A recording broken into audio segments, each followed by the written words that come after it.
Hello everybody, hope everybody's doing great today. Appreciate those of you who watch this video. I hope you enjoy it. And today we're talking about next Friday.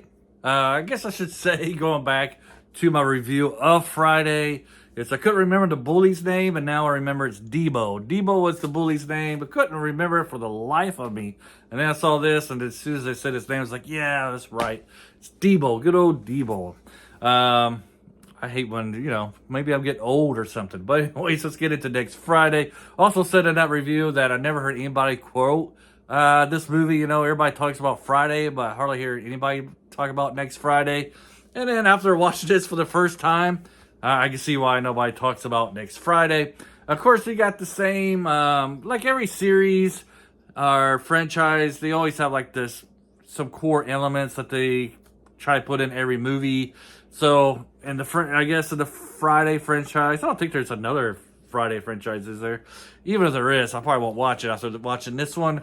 Really didn't enjoy this movie whatsoever. But, in every franchise, you do got certain elements. In this one, they focus on needing money by a certain deadline. In this one, Greg's uncle needs to pay some back taxes. He gets to 7 o'clock Saturday morning to pay his back taxes.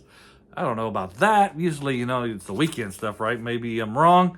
I mean, usually it's during the week, not on the weekend. Usually they're closed on the weekend. Anyways, he has to pay his back taxes. And then you got the good old drugs, the good old Mary J.Wana going on in this one. This one is a little bit, though, how it was in the first one, kind of limited. And when they did have scenes of them smoking, it wasn't. It was still kind of fresh and kind of funny in some sort, especially the first time that Greg gets high, stuff like that in that movie. It was kind of hilarious. But this one, like when they're smoking the marijuana, it was kind of like scenes were a little too long, and it wasn't I don't know. It wasn't really. They try to make it funny. It wasn't really funny anymore. Kind of boring, and then it's kind of like overdone in this movie, I guess you can say. Basically all they do is just sit around and smoke. I mean that's what some people do, but it doesn't really make for a good story, right? At least not for me, I guess you can say. And then you have, of course, Debo back with the bully, and then you got the crazy ex-girlfriend or the crazy girlfriend, and this one you got Omar Epps' girlfriend who's pregnant, supposedly with his baby. They kind of make that toss up in the air. Maybe it's his, maybe it's not, but she's a nut. Kind of like a psycho. He's doing stuff to his car, and this one busting his windshield or back window out.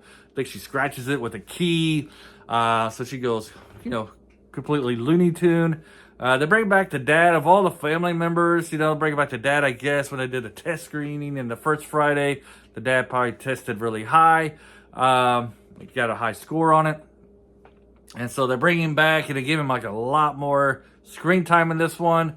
I did enjoy the dad in the first one with the limited time he had on the movie. I thought he did really great. And then this one, they bring him back, and it's a lot more screen time. And then, I don't know, I didn't really enjoy him that much. Didn't really enjoy his character very well. Omar Epps' character is like very whiny all the time, just crying and complaining. It's like, dude, shut up. But LL Cool J was still good. I say LL Cool J for Ice Cube. Sorry, I don't know why I said LL Cool J. Ice Cube was great in this one. Wow, got my wrong rapper in that one. I apologize. But anyways, Ice Cube was still good in this one.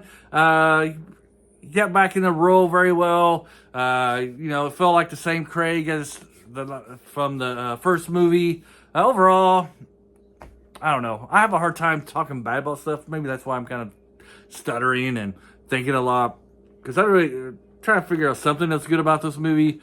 You do get the first Friday didn't really have any stereotypes. This one, you did have stereotypes like the Mexican or Latinos that live next door. I mean, there's a lot of stuff they could have done with the suburbs in this one where it takes place. It makes me wonder if they moved out of the first neighborhood, because supposedly where they did the filming was in the Crips' backyard. So I wonder if they decided to go somewhere that might be a little bit safer. So moving out to the suburbs. I'm sure there's a lot of stuff you could do with the suburbs, but I don't feel like they use the suburbs very well or correctly.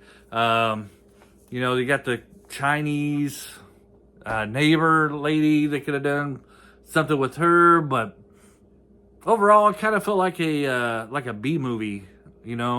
Like a poor man's Friday. That's kind of what this movie felt like. I don't know if it was forced. I don't know, because Friday was so well received and made so much money that Ice Cube felt like he needed to do a sequel, or if he felt like it was going to be like an easy money grab. Either way, I feel like the writing suffered in this movie. My personal beliefs, opinion. It's.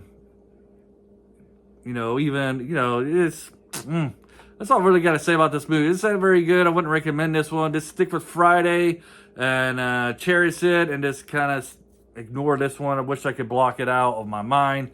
It was a very long hour and a half watching this, just trying to get through it. About 15 to 20 minutes into this movie, I realized that I was watching a bad movie. Anyways, have you seen Next Friday? Did you enjoy it? If you didn't enjoy it, what am I missing? Why is it a good movie?